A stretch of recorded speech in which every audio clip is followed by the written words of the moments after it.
인류 문명사에 있어 동양의 시대에 관해 이야기하고자 한다. 동양이 앞선 사회발전지수를 보이는 시대에 관해 설명토록 한다. 동양의 사회발전지수가 14,000년에 걸친 서양의 사회발전지수를 앞지르면서 오랜 패턴을 마감하고 서양의 지배를 설명하던 장기고착이론도 오류가 있음을 단번에 입증되었다. 어떻게 하여 6세기에 동양이 앞서 나게 되었을까? 이러한 질문은 왜 현재 서양이 지배하는지를 설명하는 데 결정적인 것이다. 동양의 사회발전지수는 100년 이전부터 낮아지기 시작해 400년까지 하락세가 지속되었는데 저점에 이르렀을 때는 지난 5세기 동안보다 더 낮았다.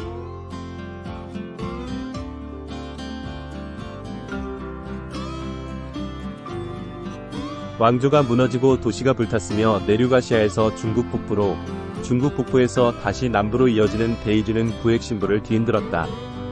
민족의 대이동에 의한 피란민들은 고온다습한 기후 탓에 주곡류인 밀과 기장은 잘 자라지 않는 반면에 쌀은 풍부한 낯선 환경에 들어서게 되었다. 제미뇨술이라는 농업서적에 따르면 530년대에 37종이나 되는 몇 품종이 알려졌으며 모내기가 일반화되었다고 한다. 모내기는 매우 고된 작업이지만 높은 수확률을 부장했다. 여기에 값싼 운송이 더해져 값싼 식량 공급이 가능해졌다. 호족과 상인, 사찰들은 모두 양쯔강 유역의 제분업과 운송업, 지대 수입으로 부유해졌다. 제미뇨술은 꽤 정교한 농업이 530년대까지 화북에 남아있었다고 시사하지만 마적들이 화북을 휩쓸면서 530년대보다 훨씬 이전에 이미 장거리 교역과 심지어 주화마저 점차 자취를 감춰였다.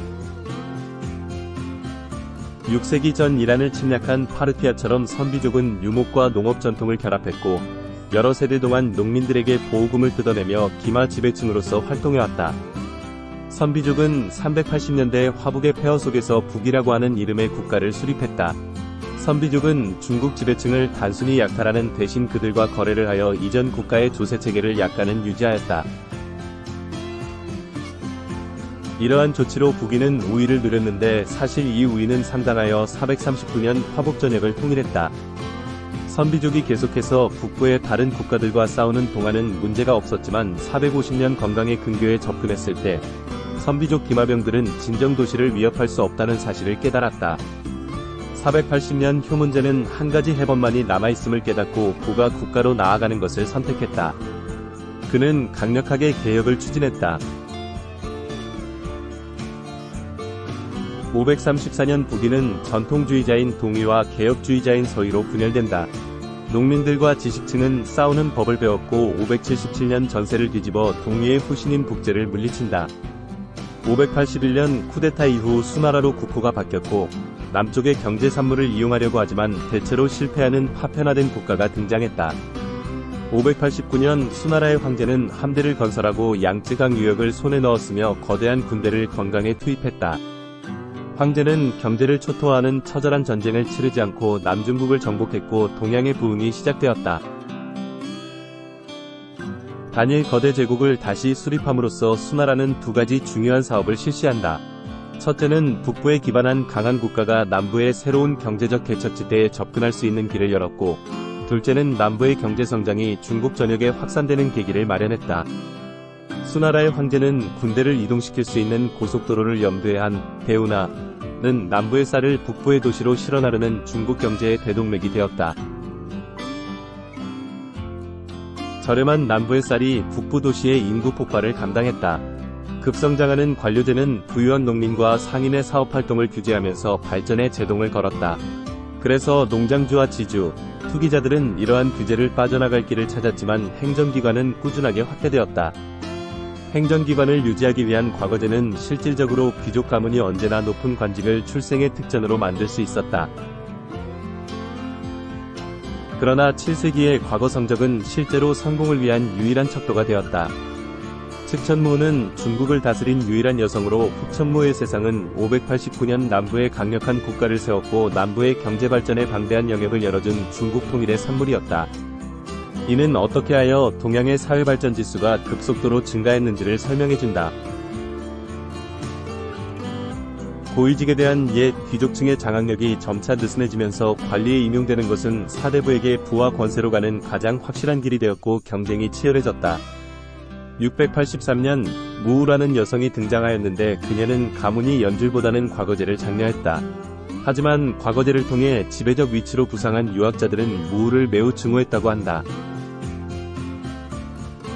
서양은 5세기의 재앙 이후 비교적 평온을 누렸으며 유스티니아누스라는 새로운 황제가 제위에 오른 527년까지 모든 징후는 긍정적이었다.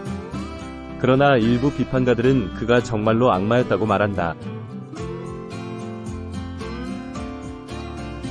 532년 유스티니아누스의 세금에 반발한 귀족들이 황제를 몰아내려고 하자 도망치려는 그를 막은 인물은 테오드라 황후였다. 그녀는 사람이라면 누구나 죽을 수밖에 없어요. 사람들이 내게 폐하라고 불러주지 않는 나를 보내니 나라면 차라리 죽겠어요. 당신이 안전을 구하다면 그건 괜찮아요. 라고 말했다고 한다. 유스티니아누스는 다시 용기를 얻었고 군대를 보냈으며 승승장구하였다. 그러나 565년 유스티니아누스가 죽을 무렵 재정복 사업은 막다른 길에 부딪혀 파산 상태였다. 그 결과로 서양의 사회발전 지수는 동양보다 더 아래로 떨어졌다. 중국에서 야만족 왕국들은 577년에 모두 통일되었고 수문제는 북쪽의 통일왕국을 이용해 부유하지만 허약한 남부를 정복할 수 있었다. 반대로 서양의 유스티니아누스는 부유한 비잔티움 왕국을 통해 대체로 가난하지만 강력한 다수의 야만족 왕국을 정복하려고 애쓰고 있었다. 589년 수문제처럼 단 한 차례의 원정으로 핵심부를 재통하는 것은 불가능했다. 그 전으로 돌아가서 보면 540년 페르시아 군대는 비잔티움의 약화된 방어선을 뚫고 시리아를 약탈함으로 유스티니아누스는 두 전선에서 전생을 치러야 했다. 이것으로 끝나지 않고 새로운 역병 등이 6세기 서양의 사회발전 지수를 낮춘 것이다. 546년 이후 역병은 다시 완화되었지만 세균은 이 지역에 정착했고 750년까지 지속적으로 영향을 미쳤다. 페르시아와 비잔티움 사이의 거대한 전쟁들은 이 아랍 주변부를 뒤흔들었고 제국이 분열되었을 때 아라비아의 유력자들은 제국의 잔해를 놓고 다투었다. 서부 아라비아에서 메카나 메디나가 620년대 내내 교육로를 둘러싸고 다투는 동안 두 도시의 전사들은 사막을 가로질러 사방으로 뻗어나가면서 동맹을 찾고 상대방의 대상을 습격했다. 여기에서 다양한 종교가 탄생한다. 이슬람의 창시자는 지배층의 주변부 출신이자 제국의 주변부 출신이었다. 그는 인간이 신을 이해할 수 없다고 믿었다. 불교나 유교, 기독교와 달리 이슬람교는 붕괴하는 제국의 가장자리에서 탄생했고 지속적인 전쟁 상태 한가운데서 성장했다. 이슬람은 폭력의 종교가 아니었지만 무슬림은 싸움에 초연할 수 없었다. 700년 이대자 이슬람 세계는 이럭저럭 서양 핵심부였고 기독교권은 그 북쪽 가장자리를 달아있는 주변부일 뿐이었다. 아라비는 이전 로마 제국만큼 서양 핵심부의 상당 부분을 느슨하게 한 국가로 통합했다. 아라비네 정복은 수문제의 동양 정복보다 오래 걸렸지만 아랍군 때는 매우 작았고 사람들의 저항도 매우 제한적이었기 때문에 그들은 정복한 땅을 거의 초토화하지 않았다. 그래서 8세기의 서양의 사회발전 지수는 마침내 하락을 멈추었다. 비록 서양 핵심부는 700년 이되자 대체로 재통일이 되었고 8세기와 10세기 사이에 유사한 정치적 행운을 누리거나 불운을 겪었지만 동양의 사회발전 지수는 계속해서 서양에 비해 가파르게 상승했다. 612년 수나라 황제는 고구려의 거대한 군대를 파견했지만 열악한 기상조건과 그보다 더 열악한 병참 지원, 능력 부족한 지휘력 탓에 괴멸당하고 말았다. 그 후에도 계속 군대를 파견했으며 그가 네 번째로 군사를 일으켰을 때 그의 파병에 일어난 반란은 제국을 분해시킨다. 그 후에 기아와 질병이 퍼졌으며 선페스트처럼 보이는 나쁜 또 다른 전염병이 바닷길을 따라왔다. 그러나 어리석음이 위기를 촉발하기에 충분한 것처럼 뛰어난 통솔력 또한 그러한 위기를 종결시키기에 충분했다. 국가의 통제력이 회복되었고 유민과 기아, 전염병이 잦아들었을 때 후천무의 세상이 만들어낸 사회발전 지수는 다시 본격적으로 급증하기 시작했다. 중심을 지탱하기 위해서는 한나라 때보다 더 확고한 통제가 필요했지만 인간 사회인지라 그러한 통제가 언제나 가능하지 않았다. 정치적 혼란은 부정적인 결과를 가져왔다. 이를테면 900년 동양 핵심부 사회발전 지수의 급락은 대체로 경쟁하는 군대들이 인구 100만의 장안을 싹 휩쓸어버린 탓이었다. 그러나 대부분의 싸움은 경제성장의 결정적인 곡물 지배지와 운하, 도시에서 멀리 떨어져서 진행되었고 사소한 것까지 규제의 사회발전을 가속했을 수도 있다. 동양에서는 중국 북부의 핵심부가 위기를 겪으면서 한국과 일본이 정치적 와해 상태에 빠져들게 된다. 서양에서는 무슬림 핵심부가 쪼개지는 동안 기독교 주변부의 분열 역시 심화되었다.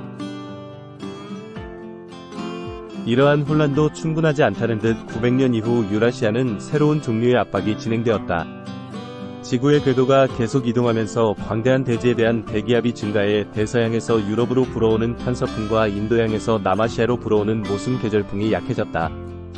덥고 건조한 이슬람 핵심부에서는 기후변화가 반갑지 않은 현상이었다. 서양은 중세 온난기의 압력 아래서 변신하고 있었다. 무슬림 땅은 여전히 핵심부였지만 서남아시아에서 사회발전은 정체되었고 이슬람의 무게중심은 지중해로 옮겨갔으며 심지어 지중해 권역 내에서도 승자와 패자가 있었다. 로마 제국의 마지막 유물인 비잔티움은 최종적인 내리막길로 접어들었다. 투박하고 후진적인 서북 주변부가 가장 빠르게 팽창했다. 동양의 핵심부에서는 문제가 너무나도 달랐다. 907년 당나라가 와해되었지만 960년 이되자 중국은 재통일이 되었다. 새로운 송나라의 초대 황제 태조는 거친 군인이었지만 그는 중국 여러 지역 간의 경제적, 문화적 유대가 지난 몇 세기의 걸적 커짐에 따라 지배층도 이제 중국이 단일한 제국이 되어야 한다고 생각하는 사실에 주목했다. 850년 무렵에 연금술사들이 조잡한 일종의 화약을 발견했다. 950년 경의 사람들이 대나무관에 화약을 집어넣고 불을 붙인 폭죽을 쏘는 모습을 보여준다. 그러나 화약은 파괴력보다 굉음을 내는 수준이었다. 1000년 전 한나라 때 일부 중국인이 석탄과 가스에 손을 댔지만 이 에너지원은 분명한 용도가 없었다. 대장간이 따뜻한 가정집과 연료를 놓고 경쟁하게 된 시대에 이르러서야 산업가들은 고대 유기체 경제와 화석연료의 신세계 사이의 문을 열심히 밀기 시작했다. 1110년과 1106년 사이에 석탄산업과 제철업이 동시에 도약하게 되면서 20군데의 석탄시장이 새롭게 열렸다. 이 시기에 동양의 사회발전 수준은 1000년 전 로마의 전성기 수준까지 올랐다. 사회발전에서 막강한 동양의 우위를 통한 동양의 지배로 전환된다는 것이다.